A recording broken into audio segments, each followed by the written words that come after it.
Takeru is a student at an anti-magic high school and also the leader of the 35th Test Platoon, a group often labeled as the Hopeless Platoon. His classmates tend to look down on him because he used a sword during training the day before. In their eyes, swords have long been outdated ever since the Great War.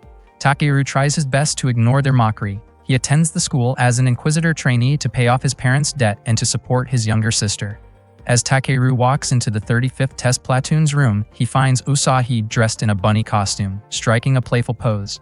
She is startled by his sudden arrival and reacts by pushing him away in embarrassment. She then questions whether her appearance seems pitiful or amusing to him, especially since he looks so emotional. Takeru responds that the outfit suits her well, but instead of being pleased, Usagi gets annoyed and calls him a pervert. Ikaruga laughs in the background, mentioning that she managed to capture a great photo. Takeru becomes irritated and warns Ikaruga not to tease Usagi like that again. With a mischievous smile, Ikaruga jokes about sharing the photo, describing it as an image of a bunny girl and a guy who looks overwhelmed after seeing her. Hearing that, Usagi immediately tries to grab Ikaruga's camera to stop her from spreading the picture. That same day, Sogetsu, the principal and also the head of the Inquisitors, delivers a punishment to Oka, one of the Inquisitors who had eliminated a witch. Sogetsu explains that an Inquisitor's duty is to capture witches and confiscate their magical relics, not to destroy them. Oka understands this, but at the time, she felt she had no other choice. Regardless of her reasoning, Sogetsu considers her actions a failure to follow protocol, so she must still face consequences. Oka asks if she's going to be dismissed, but Sogetsu clarifies that instead, her qualifications will be revoked, and she will be transferred to the anti-magic high school as a student. She will be assigned to the 35th Test Platoon, the group known for its poor reputation. Meanwhile, Usagi tells Takeru that they need to figure out what to do. It has already been half a year since they enrolled in the high school, yet they have not earned a single point. She believes they need a plan to turn things around. Ikaruga comments that with Takeru leading from the front, it might be difficult for them to achieve anything. Takeru apologizes for that, while Usagi urges him to be more aware of his role as the leader. Takeru admits that he might not be suited for the position. Ikaruga then tells them not to worry, saying she is confident her older sister can help. She has heard about an illegal sale of a D-rank magical relic, and if they manage to capture those involved, they could earn a lot of points. Hearing this, both Usagi and Takeru feel encouraged. Suddenly, Sogetsu enters the room and asks if they are surprised to see her. Ikaruga questions what brings someone like Sogetsu to visit a platoon like theirs. Sogetsu admits that she has heard many negative things about them, but personally, she considers the 35th Test Platoon to be a good group. She acknowledges that their abilities are currently disappointing, which is why she has brought in an additional member. Sogetsu then introduces Oka to the team. Oka is a former Inquisitor who has been transferred to the 35th Test Platoon for certain reasons. Sogetsu hopes they will get along. Oka greets them and Usagi recalls hearing about her before. Back in middle school, Oka was known as an outstanding student and managed to join the Inquisition within just a year and a half. Sogetsu also reveals that Oka is her daughter, even pointing out how similar their appearances are. However, Oka quickly clarifies that she is only Sogetsu's adopted daughter and asks everyone not to misunderstand, as they are not related by blood. Usagi admits that she does not really get along with prodigies from influential families. Noticing Takeru standing there in a daze, Usagi asks if he knows Oka. Takeru confirms that she used to be his classmate. Ikaruga then asks why Oka left the Inquisitors and joined the 35th Test Platoon. Oka apologizes, saying she cannot explain her reasons. Shortly after, Sogetsu leaves the room. The atmosphere becomes a bit awkward, and Takeru tries to greet Oka and ask how she has been, but Oka claims that she does not recognize him. That night, the members of the 35th Test Platoon head out on a mission. Seeing Oka joining them in the field, Ikaruga wonders why she is not staying in the platoon room, considering it is her first day. Oka says it is not a problem and believes she will not hold the team back. While the others carry out the mission, Ikaruga acts as their operator. Their target this time is an anthology created by Andref Jaeger, written at the beginning of the Witch Hunting War, specifically the first edition copy of Trackless Psalms.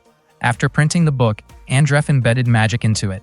The spell causes anyone who reads it to fall into a dangerous mental state. At that moment, Usagi prepares her position with a long-range rifle. Takeru asked what kind of situation Usagi had seen at that moment. Usagi explained that there was a lit-up spot on the 7th floor, and she had identified 2 targets. Deep down, she actually felt nervous about the mission, but she tried to deny it, even though no one had brought it up.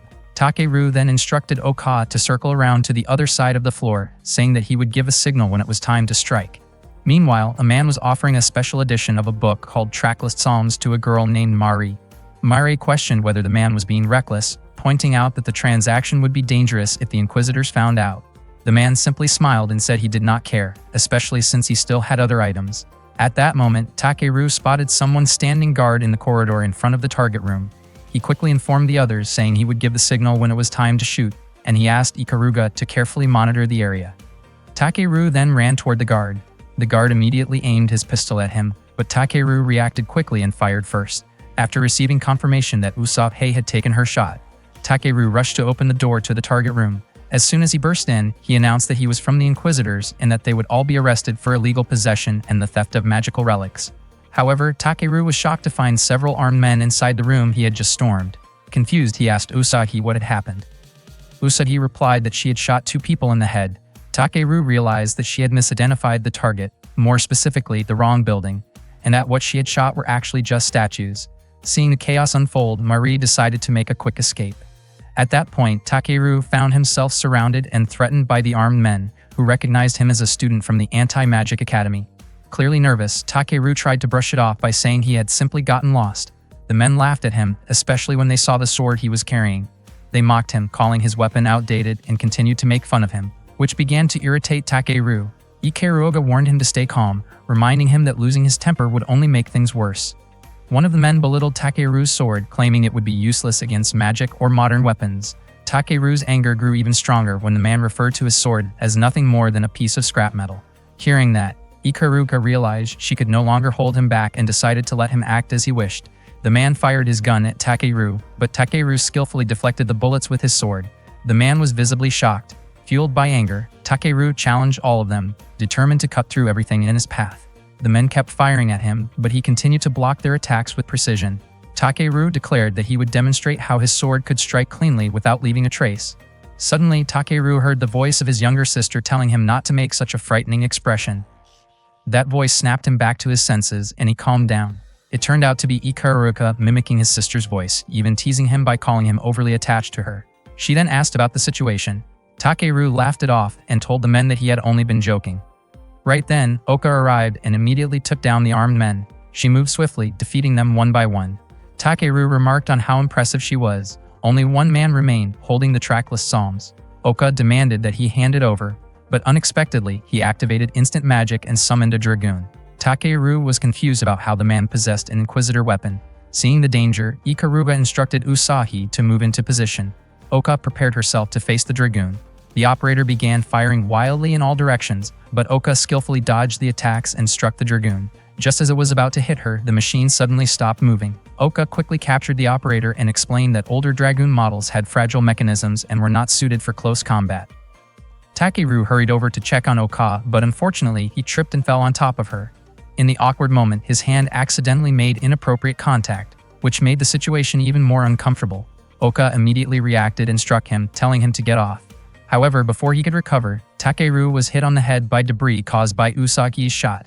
He lost consciousness and ended up lying motionless on top of Oka. In the following days, Oka kept going on missions by herself without inviting Usagi or Takeru to join. Usagi started questioning this behavior, but Oka simply told them to handle platoon missions without her, or that she would just take care of them alone. That answer irritated Usagi, and she felt insulted by the way Oka treated them. Ikaruga stepped in and told them to stop arguing, pointing out that it was pointless since Oka seemed focused only on her own goals. Oka eventually explained that Usagi's shooting skills were still lacking because she tended to get nervous, which caused her shots to miss. She also acknowledged that Ikaruga was excellent at maintaining equipment, but said she often went overboard, mentioning that modifying a standard pistol into a fully automatic weapon was unnecessary. According to Oka, those kinds of criticisms should have come from Takeru as the leader of the 35th Test Platoon. She bluntly stated that the 3 of them could not yet be considered proper Inquisitors, then immediately left. Usagi was clearly upset by Oka's attitude, while Ikaruga commented that Oka seemed to believe that strength was everything. Takeru, however, admitted that Oka might have a point and that continuing as they were could lead to problems in the future. One day, Usagi made red bean cream pastries. Takeru was surprised to see that she could bake. Usagi explained that she got the idea from him. They were planning to throw a welcome party for their new teammate. Takeru had even gone as far as buying a guidebook on how to bond with new members, convinced that Oka would eventually open up to them. When Oka arrived, they greeted her with a surprise party. However, instead of appreciating it, Oka scolded Takeru for holding a celebration during active platoon hours. She stated that she did not like socializing and tried to leave again. Before she could go, Takeru noticed an injury on her arm and asked about it. Oka refused to explain and walked away. Takeru offered to treat her wound, but Oka responded that she was not an inquisitor for fun like they were. Takeru chased after her, insisting that as both her leader and teammate, he could not ignore her condition. Oka refused to acknowledge him as either her leader or her ally. Still, Takeru did not back down. To him, being the leader meant taking responsibility, and he would not allow one of his team members to stay hurt. That night, Oka and Takeru were assigned a mission to capture members of Valhalla, a relatively unknown magic organization. It seemed that the people they encountered earlier were also part of that group.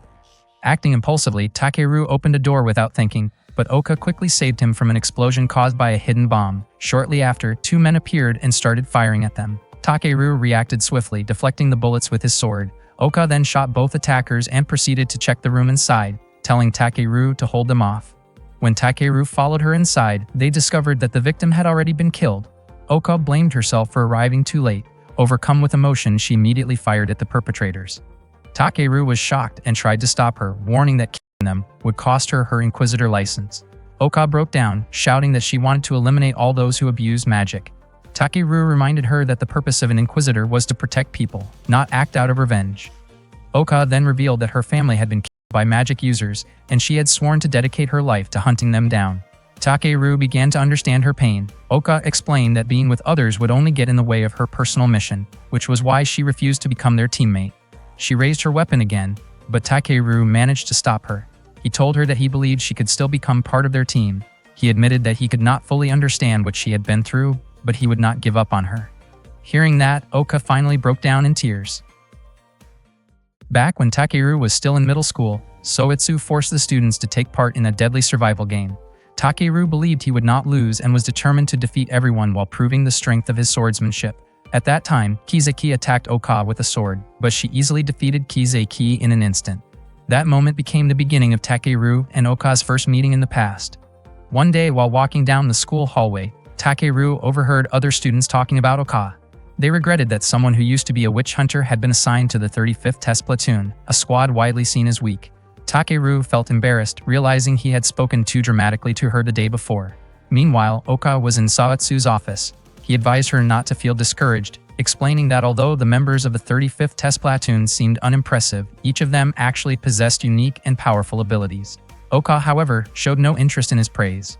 Sogetsu then revealed that one of the platoon members was a candidate to become a relic eater. Oka found that hard to believe and refused to accept it. She chose to leave immediately, and Soitsu acknowledged that someone as young as her was difficult to manage. At that moment, a girl named Lapis suddenly appeared in his room, and Sogetsu expressed his hope that she would soon form a contract.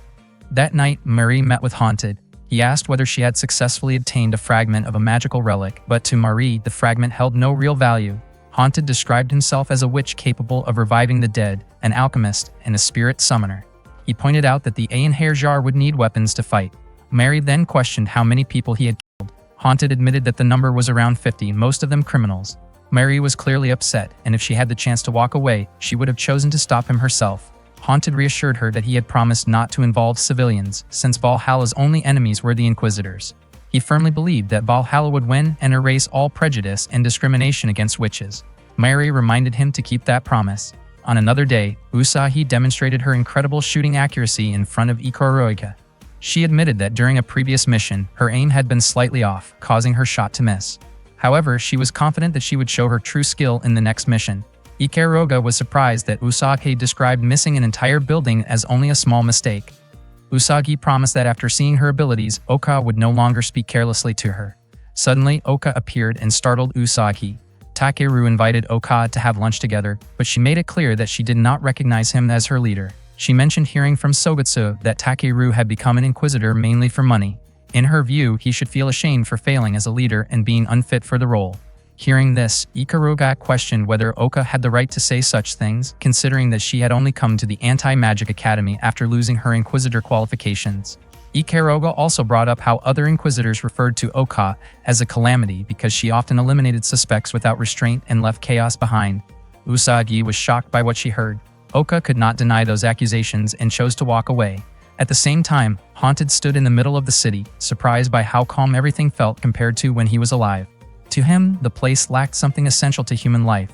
There was no love, no hope, no desire, no despair, no shouting, and no sense of tension. Feeling that emptiness, he used his magic to summon the Einherjar and disrupt the city's peace. Meanwhile, Oka was surprised to find Takeru had followed her to her family's gravesite. Her parents and younger sister were buried there. Takeru asked her to share what had happened to them. The tragedy had occurred 9 years earlier, when a witch killed her family. Oka had tried to save them, but she was too late. Since then, she had sworn to dedicate her entire life to hunting witches. Because of that, whenever she faced criminals, her emotions took over and she lost control, acting without restraint to bring them down. She admitted that being called a calamity might not be entirely wrong. Takeru insisted that her way of thinking was mistaken, but Oka reminded him that he once said he would never give up on making her his ally. She explained that she had abandoned her sense of humanity to defeat her enemies, something she believed Takeru and the others could never do. To her, they were nothing more than obstacles in her path of revenge. Not long after, they noticed thick smoke rising from the center of the city. Oka immediately suspected it was a terrorist attack. Meanwhile, Haunted explained that Einherjar's target was the Anti-Magic Academy, a restricted area for witches. Their mission was to rescue the high-ranking members of Valhalla who had been captured. Oka ran toward the center of the city, suspecting that everything happening was the work of evil spirits and witches. Along the way, she encountered knights fighting against enemies. They urged her to return to the school immediately. Oka asked what was going on, convinced that their enemies were not just witches and evil spirits, especially after hearing a massive explosion earlier. The knights informed her that Einherjar had appeared in the city. At the same time, Takeru managed to defeat the witch who had attacked him. He wondered why Oka had suddenly left him behind. As he ran, he felt as if someone was speaking to him. Surprised, he checked his surroundings, but suddenly Ikaruga contacted him and asked him to listen to Sogetsu's instructions. Sogetsu then announced that the targets appearing in the city were heroic spirits summoned from ancient times, known as Einherjar. Their objective was the restricted area within the school. He instructed all students to fight together and punish the witches he described as dangerous. Sogetsu framed the moment as a time to hunt witches and bring judgment upon those who had gone astray. Ikaruga waited for Takeru's decision on whether they should run or fight. Takeru believed it would be better to retreat, considering that the 35th Test Platoon could not even confiscate low-level magic, making it unlikely they could do anything in such a battle. However, Ikaruga suspected that Takeru actually intended to fight. Takeru explained that Oka, driven by her hatred of witches, was heading toward the school. She was still a member of the 35th Test Platoon, but she could not be stopped through ordinary means. To stop Oka, Takeru concluded that he had to hunt down the Einherjar himself. When Oka arrived at the scene, she approached an injured person who urged her to run, saying that facing the Einherjar was impossible. The Einherjar was destroying buildings around them. Oka opened fire, but her attacks were blocked by a powerful defense. The Einherjar retaliated, sending her flying backward. Despite the overwhelming strength of the attacks, Oka refused to accept defeat. She was determined not to fall to the Einherjar. With no other option in such an emergency, she decided to use Vlad's power. First, she asked him to heal her leg. Not long after, as the Einherjar approached, Oka ordered Vlad to release the first stage of his power. Meanwhile, Sogetsu observed everything from his room. Vlad explained that their enemy had summoned a high-level spirit and fused it with a dragoon. The opponent was Arthur Pendragon, wielding the magical relic Excalibur. Because of this, Oka needed to be extremely cautious. Oka fired again and managed to land a hit, but the damage quickly healed due to Excalibur's sheath. As long as the sheath remained intact, her attacks would be meaningless. She then asked Vlad to analyze the Einherjar's magic and find a weakness in its defense. Vlad questioned whether that meant she was willing to accept him, and Oka told him to take her blood. Vlad accepted her offer, and Oka unleashed an attack called Tep's Rain, which weakened the Einherjar's defenses. She believed that by continuing the strategy, she could eventually defeat it. However, Vlad suddenly stated that his master had ordered him to stop hunting witches. He then disappeared, leaving Oka vulnerable. Moments later, the Einherjar struck her down. Just as the Einherjar prepared to attack again, Takeru suddenly arrived and drew his sword against it. Oka urged him to run, insisting they had no chance of winning. However, Takeru responded that they would never know unless they tried. He stepped forward, ready to fight. It had been a long time since he felt this way. Seeing him stand with his sword, Oka was reminded of their first meeting back in middle school. Takeru swiftly launched an attack, and his blade managed to cut into the Einherjar. He realized how tough the enemy was, but the fact that it could be scratched meant it could be cut down. He struck again, and soon Ikaruga informed him that based on its magical capacity, the enemy's weapon was indeed Excalibur.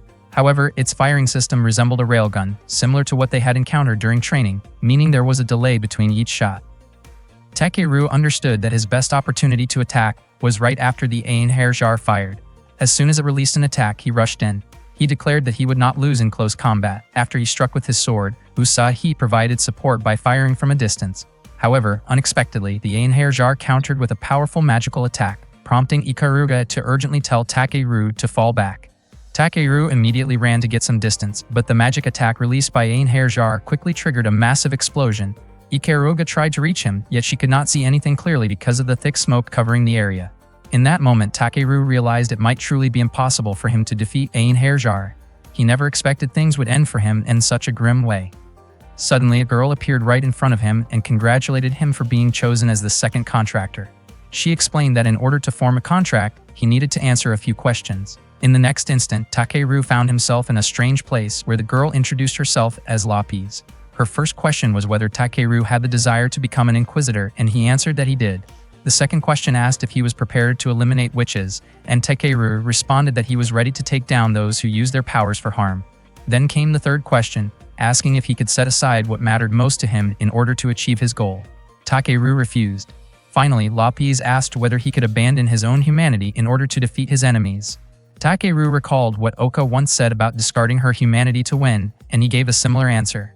With that, the contract was instantly formed. Lapis instructed him to pull the trigger on his sword. A program then began, merging with him and restoring his injured body. Soon after, the transformation into Witch Hunter mode was complete, and Takeru prepared himself to pass judgment on those who misused magic. He was clearly surprised by what had just happened to him. Lapis congratulated him again, expressing her relief at finally being able to serve an inquisitor. She revealed that she was one of the relic eaters, and that Takeru had been chosen as her wielder. As Einherjar approached, Lapis told Takeru to face it head-on. There was no need to dodge anymore. He simply needed to strike it down. Takeru immediately blocked the incoming attack and quickly realized how powerful his sword had become. He then launched his own counterattack using its abilities. Meanwhile, Ikaruga was shocked to see Takeru standing again. Takeru planned to explain everything to his teammates after the battle. Oka also realized that Takeru had been chosen by a relic eater. After some time, the Einherjar prepared to unleash another magic attack. Lapis told Takeru to stand firm and pull the trigger again, as they would respond with their own magic. As she cast a spell, Einherjar's attack rushed toward Takeru. However, the magic within Takeru's sword absorbed the incoming attack, storing it for later use. The rest depended entirely on Takeru's own skill. Without hesitation, Takeru charged forward. He believed he could do it, as both his body and his sword were now incredibly resilient. Leaping toward Einherjar, he unleashed the dual blade technique known as Yamata no Orochi. In an instant, Einherjar's body shattered and exploded. Haunted acknowledged the Inquisitor who had defeated Einherjar, realizing that he would need to come up with another plan. After the battle, Takeru approached Oka and told her that he would not stand in the way of her revenge. However, in return, he asked her to share some of that burden with him. He wanted her to rely on him.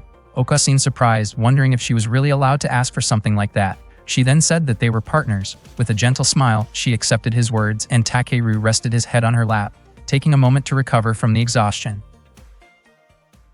That day, Sogetsu asked Haunted about the condition of the female witch. It turned out that, to prevent any information from leaking, a kind of magic erasure mechanism had been implanted in her head. Haunted explained that the witch's name was Mari. She had been on their wanted list, and for the past 3 years she had been known as the Aurora Witch. Sogetsu wondered whether Mari's allies might show up, either to rescue her or to silence her. After that, Sogetsu brought Mari to the Anti-Magic Academy. Later, Sogetsu informed Takeru and the others that a relic eater chooses its own master. As it happened, Lapis was the only one who did not yet have an owner. Lapis's real name was Malleus Maleficarum type Twilight Mistiltine, and she was a sword-type relic eater. Because of that, she needed someone skilled in close combat, someone like Takeru. Lapis stated that Takeru was good enough for her, since not just anyone could wield her. Even if someone had a strong body without proper reflexes, they would not be able to use her effectively. Sogetsu pointed out that there was only one issue.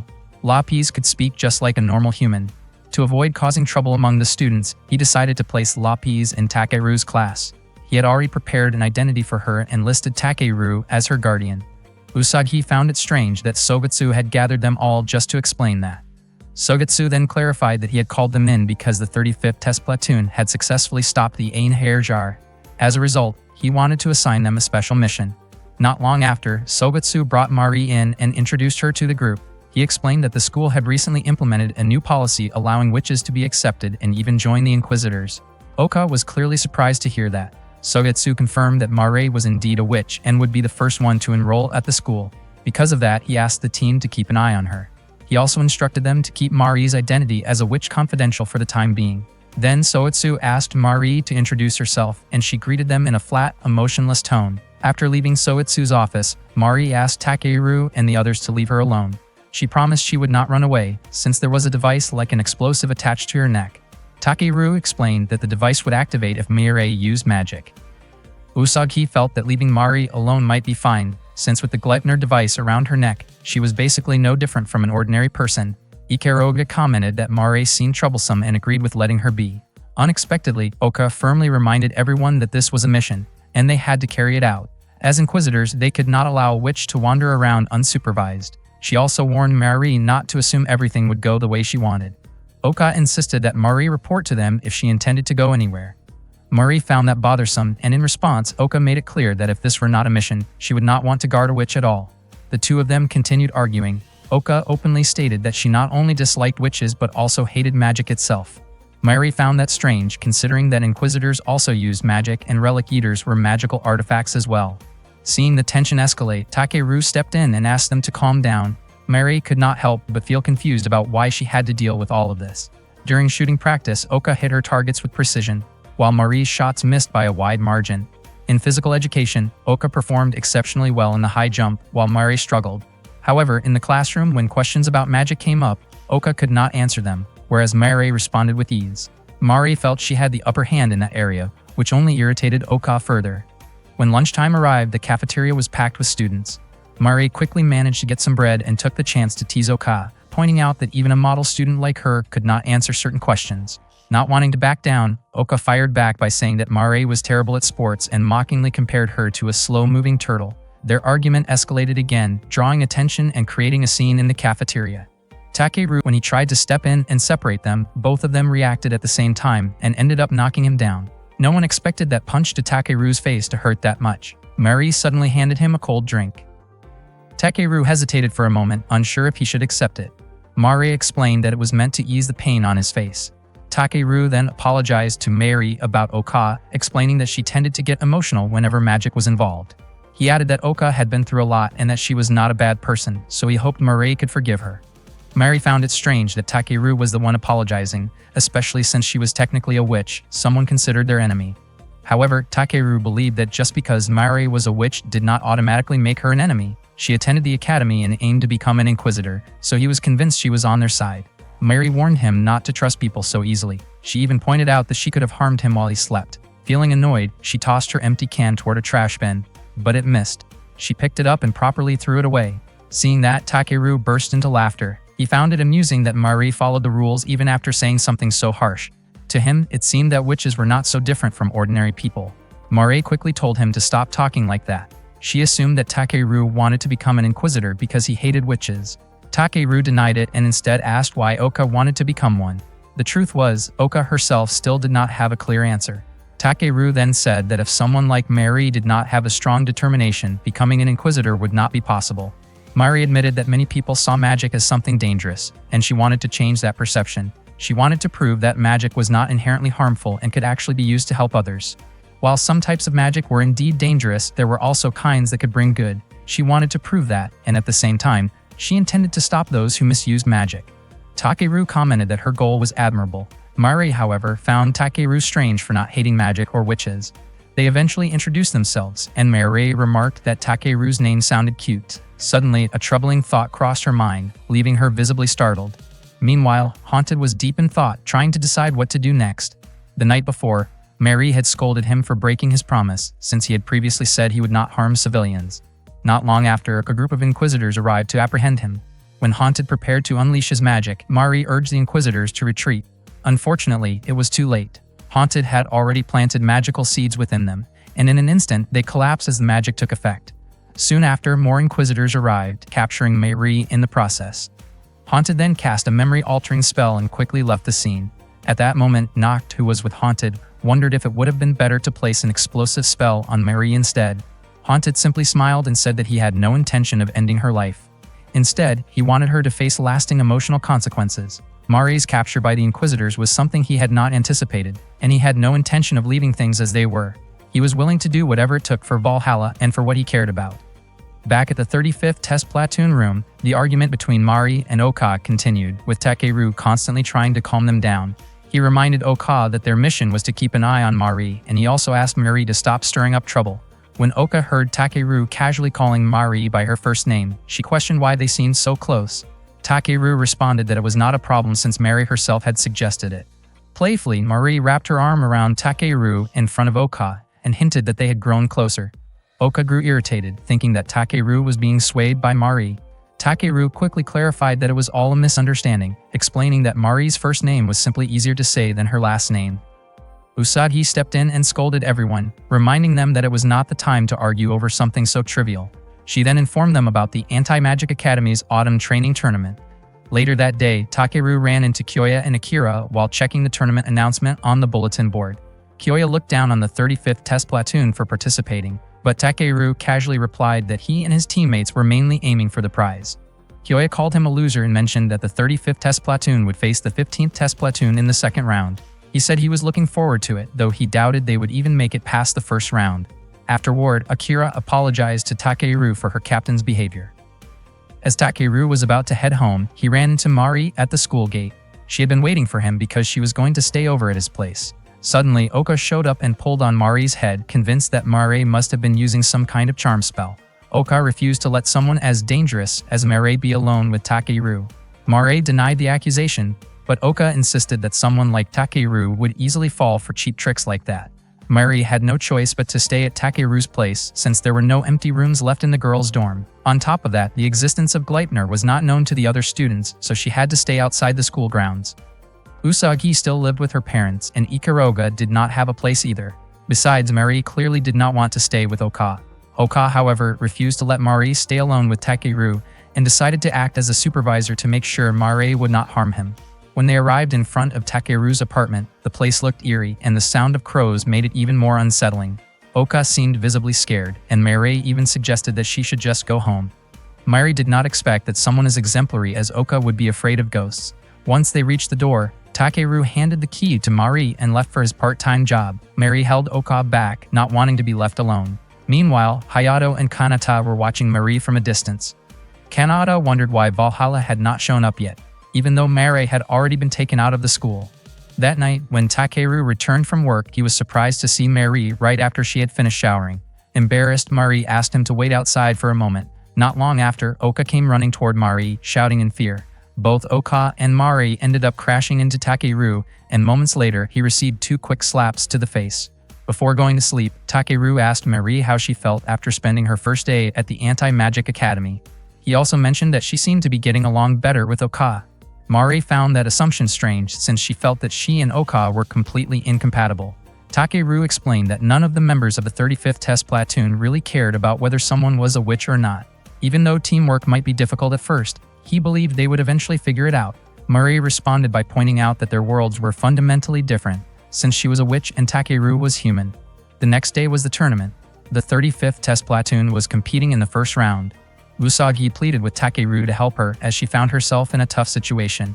Takeru told her to stay calm and not panic. At that moment, Oka had already taken down 2 opponents, but she felt that Usagi was too far away for her to reach in time. Meanwhile, Mari showed no intention of helping them. Takeru realized that they needed to hold out until an opportunity came to assist Usagi. Unexpectedly, their opponents mocked him, challenging him to use his sword technique. Takeru tried to keep his composure. He decided to buy time by acting as a decoy and asked Oka to take down the 2 enemies approaching Usagi. Takeru stepped forward and began his sword technique, but the audience laughed at him. Hearing that, Mari reluctantly stepped in to distract their opponents. At the same time, Oka and Usagi launched their attacks. Usagi managed to land a precise shot. The 35th Test Platoon successfully finished the match. Takeru praised everyone for their hard work, but Usagi pointed out that Ikaruga had not made any offensive moves. Ikaruga responded playfully, saying Usagi deserved a reward, then teased her in a way that made Usagi flustered. Takeru stated that the one who contributed the most in that match was Mari. Mari brushed it off, saying she had only been hit. Oka clarified that while she was not exactly acknowledging Mari's contribution, the distraction had been very helpful. Mari insisted that she had not done it for their sake. Ikaruga jokingly called Mari a tsundere and added another teasing remark, which annoyed Mari even more, especially when Ikaruga compared her to Lapis in a way that made her uncomfortable. Takeru then suggested celebrating their first victory by going out to eat together. Oka said she needed to report to Sugetsu first. When she arrived at his office, she found documents about an amnesiac witch known as the Aurora Witch. The files also revealed a connection to Valhalla, along with records of serious crimes that had been committed.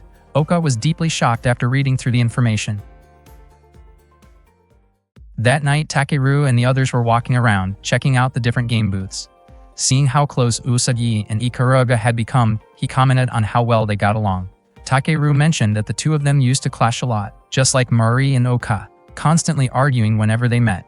He genuinely hoped that Mari and Oka could one day build a similar kind of bond. Mari, however, firmly rejected the idea. Takeru then brought up something he had been thinking about since the day before. Mari had previously said that she was a witch while he was just a human, meaning their worlds were completely different. Takeru admitted that he did not really understand what her world was like, but from what he had seen, Mari did not seem all that different. To him, she was no different from Usagi, Ikaruga, or even Oka. Because of that, he asked her not to distance herself just because she was a witch. Mari confessed that she could not remember her past, although fragments of her memories would occasionally return. Those moments made her think that she might have been a bad person, and that possibility scared her. Takeru reassured her, telling her not to worry. No matter what kind of person she might have been, he would not turn his back on her. When Mari asked what he would do if she truly turned out to be someone terrible, Takeru replied that he would get upset and figure out how to deal with it together, because that was what being teammates meant. Hearing that, Mari thanked him, then invited Takeru to try out the different games at the booths. On the second day of the tournament, Takeru and the others were watching a match. Ikaruga commented that the allure of robots was something humans could never fully replicate. Mari immediately called her out for being inappropriate.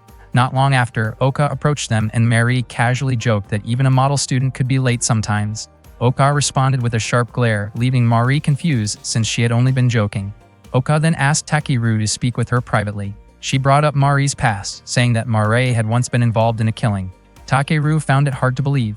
Meanwhile, Hayato was monitoring the tournament when Sugetsu approached him. Hayato suspected that Oka might have learned the truth about Mari since she had been present at the arrest scene earlier. Sugetsu believed that even if Oka told Takeru, it would not change how he felt. He also wondered whether Valhalla would make an appearance. At the same time, the 35th Test Platoon was facing off against the 15th Test Platoon. Mari found it strange that both Takeru and Oka seemed to be watching over her so closely. Takeru told her not to overthink things, assuring her that he and Oka would protect her. Earlier, Oka had informed Takeru that the file she read claimed Mari had worked with Valhalla and had been involved in serious crimes. While it was true that Mari had a criminal record, there were still many unknowns, including the reason she had been accepted and the real purpose of their special mission to monitor her. Kyoya ordered his subordinates to hold their fire, saying he would handle Takeru himself. Suddenly, Akira appeared, surrounded by thorn-like tendrils, and managed to strike Kyoya. As Takeru moved to help, a man named Haunted emerged from within those thorny tendrils. He introduced himself as the commander of Valhalla's 4th unit. Sugetsu had been expecting his arrival. Haunted approached Takeru and stated that he had come to take Mari away. Mari did not recognize him and wondered how he even knew her name. Haunted tried to reassure her, saying she did not need to be afraid because he was there to save her. His words, however, carried an unsettling tone as he remarked that her frightened expression was beautiful. At that moment, Hayato ordered the snipers to open fire on Haunted. Sugetsu hoped that Haunted could be captured alive, but Hayato believed that was impossible. In his view, they would not stand a chance unless they took him down. With the situation turning against him, Haunted attempted to escape. He activated the thorny tendrils, causing destruction around the area. Oka quickly pushed Mari out of the way to protect her from falling debris. Haunted then used his magic to create a trap designed to capture Mari, one that could not be broken through with bullets. Sugetsu observed that it seemed to be a new type of sealing magic, and even the Dragoon units from the Magic Academy were affected by it. Hayato requested permission to use the Relic Eater, and Sugetsu granted it, suggesting that the witch be left to the 35th Test Platoon. Meanwhile, Mari and Takeru were trapped inside a dark barrier. Mari believed it would be nearly impossible to escape. Haunted explained that the barrier had been sealed, leaving no way out. As Haunted slowly approached them, Takeru told Mari to stay back and prepared to face him. Haunted questioned whether Takeru was Mari's boyfriend, but quickly dismissed the idea, claiming that Mari already belonged to him. He expressed an intense attachment to her, saying he wanted her to return his feelings, and that he would be deeply upset if she did not. Takeru felt genuinely fed up with Haunted's attitude, while Haunted showed clear hostility toward him. On the other hand, Takeru was just as determined to stop Haunted. He then activated his Witch Hunter mode using Relic Eater and prepared himself to deal with a witch like Haunted. He asked Lapis to provide information about Haunted, and she explained that Haunted was a Valhalla witch with an S-level threat rating. Haunted wondered if Takeru was the one who had defeated his Einherjar. He seemed surprised to learn that the person responsible was actually a Relic Eater contractor. Haunted had not expected Takeru to possess such power. He then tried to persuade Takeru to let him go, but Takeru had no intention of forgiving someone like him. As Takeru leaped forward to strike, Haunted suddenly extended thorn-like tendrils from his palm, piercing Takeru. Takeru collapsed from the attack and Mary reacted in shock. Lapis explained that she needed time to heal his body. At the same moment, Haunted began transforming into another form. Meanwhile, Oka tried to wake Usagi, who had fallen unconscious. Ikaruga approached and teased Usagi with a sarcastic remark about her skills, which surprisingly caused Usagi to regain consciousness almost immediately. Not long after, Sobitsu contacted Oka. She confronted him over Mari's arrest and stated that she had found traces of magic at the scene. Mari's magic type was Ancient Aurora magic, but the traces left behind were from Ancient Despair magic. Since it was impossible for both types to exist together, Oka concluded that Mari was not responsible for what happened there. This became her evidence that Mari's arrest was unlawful. Sugetsu then asked if Oka had come to a decision, and she responded by making a single request. At the same time, Haunted mentioned that it was his first time facing a sword-type Relic Eater, though he found it underwhelming. He had not transformed in a long time and casually asked about Nokt's condition, to which Nokt responded that everything was in perfect shape. Takeru was surprised that Haunted could switch into a witch hunter-like form, but Lapis clarified that it was actually a hero mode transformation using a lost magical relic. She added that Dainsleif was a destructive sword once wielded by a Scandinavian hero. Takeru began to question whether he had been outmatched in swordsmanship. Haunted then approached Mari and implied that she did not belong there, as she was also a witch. However, Mari refused to be associated with him and claimed she did not even know who he was. Haunted explained that Mari was still under the effects of memory-altering magic and intended to remove it. Once Mari's memories returned, she recalled being taught at the orphanage that magic should not harm others but instead bring happiness. She also remembered Haunted asking her to cooperate in order to free the orphaned children. Realizing everything, Mari felt overwhelmed with guilt, understanding that many people had been hurt because of her actions. She sincerely apologized, acknowledging that she was not the person Takeru believed her to be and that she had broken his trust. Haunted then tried to persuade Mari to return to his side, suggesting that doing so would ensure Takeru's safety and reunite her with the orphaned children. According to him, there would be no need to continue the conflict, and everyone could remain safe if Mari agreed. However, Takeru believed the story about the orphanage was nothing more than a lie. Mari struggled to understand his reasoning, but Takeru explained that Oka had already investigated the orphanage and discovered that all the children had passed away. Haunted then revealed voices resembling those children, claiming that reviving them was simple for a death-related witch like himself. He openly admitted responsibility for their deaths. Hearing this, Mari broke down in distress. Haunted appeared to take satisfaction in her reaction, while Mari was left devastated, realizing she had been unable to protect the people she cared about and that many lives had been lost. Seeing how overwhelmed Mari was with guilt, Takeru told her that he would not let her punish herself like that. Instead, he encouraged her to use her magic to save more people, because that had always been her dream. In his view, that was the only way she could make up for what had happened, even if she herself, and those who had passed away, might never forgive her. If the burden felt too heavy to carry alone, Takeru asked her to share some of it with him. Mari was deeply moved by his words. Takeru then prepared himself to face Haunted once again. Haunted mocked him, saying that none of his words had made any impact. The two clashed in close combat, their swords striking back and forth. Takeru's attacks were swiftly avoided, and Haunted managed to land a hit on him. Haunted pointed out that Takeru's technique of accelerating his thought process was useless, since he understood every detail of the human body. Takeru pressed forward again, but suddenly he was struck by an invisible attack. Lapis activated a retinal analysis layer, revealing that Dainsleif's ability allowed it to create additional attack manifestations, leaving behind traces that remained even after being used. Takeru asked if Lapis could alter his sword, and she confirmed that she could. He immediately rushed toward Haunted and transformed his weapon into a short sword, landing the successful hit. Haunted acknowledged Takeru's cleverness. Then, Takeru split his weapon into two blades and struck him again. Out of nowhere, Haunted threw a Kira toward Takeru, catching him off guard. In that brief moment of distraction, Haunted drove his blade into Takeru. He laughed, belittling Takeru for being so vulnerable. At that moment, Mari recalled the advice that she could use her magic to protect the people she cared about. She decided to cast her spell, even though it might be her last, since the Gleitner around her neck was supposed to detonate if she used magic. She unleashed her spell toward Haunted, but he managed to evade it. Haunted was momentarily surprised, yet he quickly read the intent behind Mari's attack and avoided it with ease. Mary was confused as to why the Gleipnir had not activated. Then Oka appeared and explained that it would not explode because she had already pressured Suigetsu into disabling it. Oka admitted that she did it solely to save Takeru. She wanted Mari to prove that magic could be used to save others, just as Mary had always claimed. If Mary could truly do that, Oka said she would acknowledge her. Mary responded by calling Oka incredibly annoying, making it clear that she would act for her own reasons, not for Oka. Oka then threw anti-magic material at Haunted Sword. It was made from red anti-magic metal ore, something black mages despised. She followed up by firing at him from close range. Haunted nearly countered her, but Usagi intervened with a precise shot. Usagi apologized for only now managing to aim properly. Haunted grew even more determined to defeat them all. Mari began chanting another spell and launched it toward him, but once again he avoided it. This time, however, Takeru absorbed Mari's magic. Haunted then called on Noct to provide a special enhancement. Takeru steadied himself and prepared his sword technique. Their blades clashed again, each empowered by unique abilities. Noct acknowledged the strength of Takeru's weapon, yet remained confident that Takeru could not surpass him. At that moment, Lapis activated a Twilight anti-magic reversal. Haunted was caught off guard when he realized Takeru was now using Mari's magic. Lapis revealed that her unique ability allowed her to absorb magic.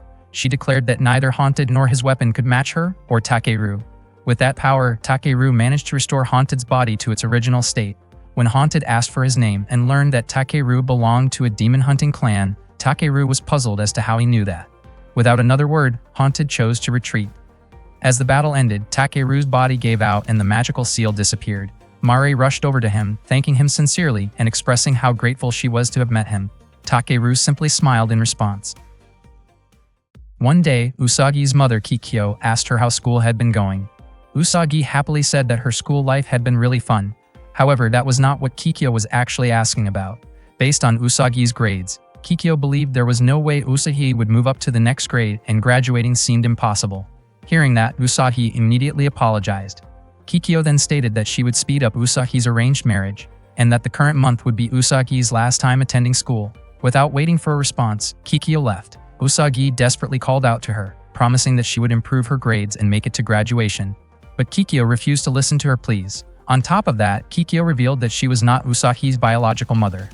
That same day, the students of the Anti-Magic Academy gathered to listen to an announcement from Reima, who stood in front of them.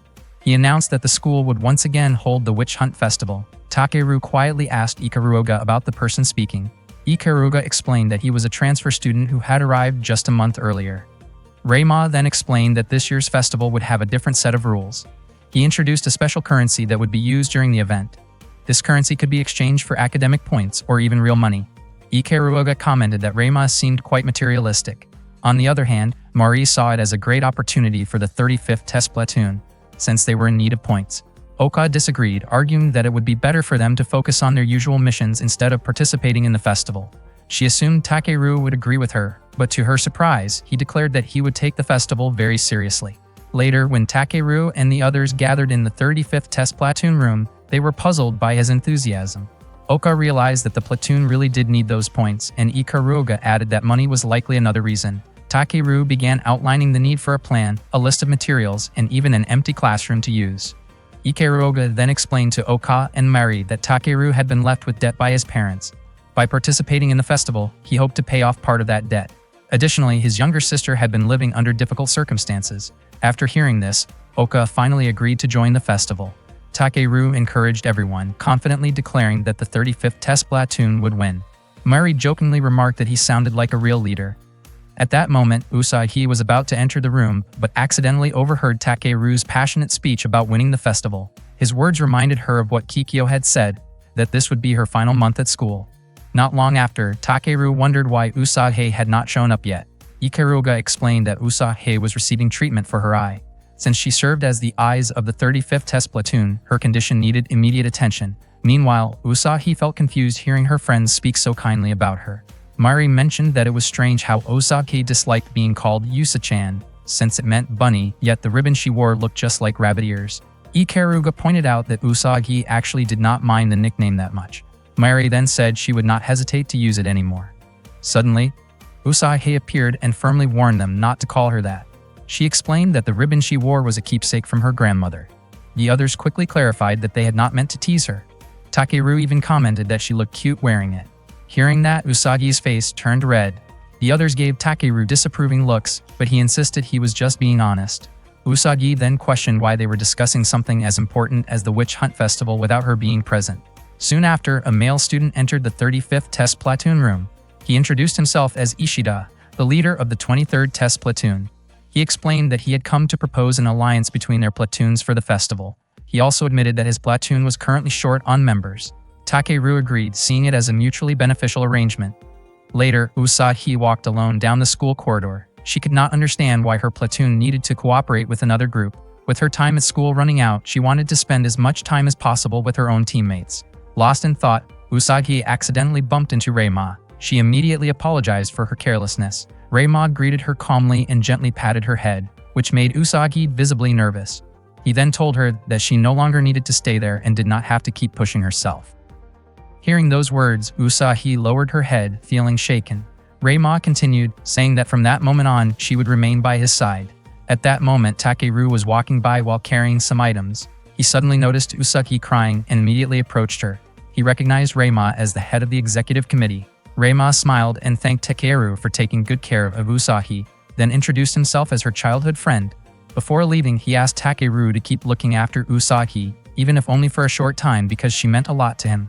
Seeing Usagi unable to stop crying, Takeru gently told her to calm down and reassured her that she was not alone.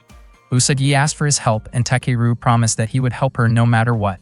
Shortly after that, Usagi lost consciousness. At the same time, the student council secretary, Shizuoka, ran into Oka. She asked Oka to come with her because the student council president wanted to see her. As they walked together, they passed through a hidden room. Inside, the student council president, Nagharu, greeted Oka.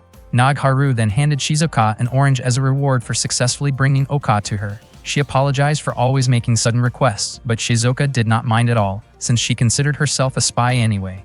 Nagharu invited Oka to sit down, but Oka asked her to get straight to the point. Nagharu then requested Oka's help and began talking about an urban legend, the witch known as Mephistopheles, who was said to consume human hearts. She asked what Oka would do if the story turned out to be real. Oka thought the idea sounded ridiculous. Even so, Nagharu explained that Mephistopheles had already attacked her group. One of their companions had been possessed and lost control, leading to a tragic incident that left only Nagharu and Shizuoka unharmed. Hearing this, Oka was clearly shocked. Meanwhile, Usagi was lying unconscious in the school's student infirmary. Ikaruga figured that Usagi did not want to trouble anyone and was just pretending to be strong. She also mentioned that Usagi was both the weakest and the most stubborn among them. At the same time, Mary wondered what Oka was doing during such a critical moment. Ikaruga reminded Mary that it was time for her to attend her magic research duties. Mari was reluctant, but Ikaruga pointed out that she could be expelled if she skipped it.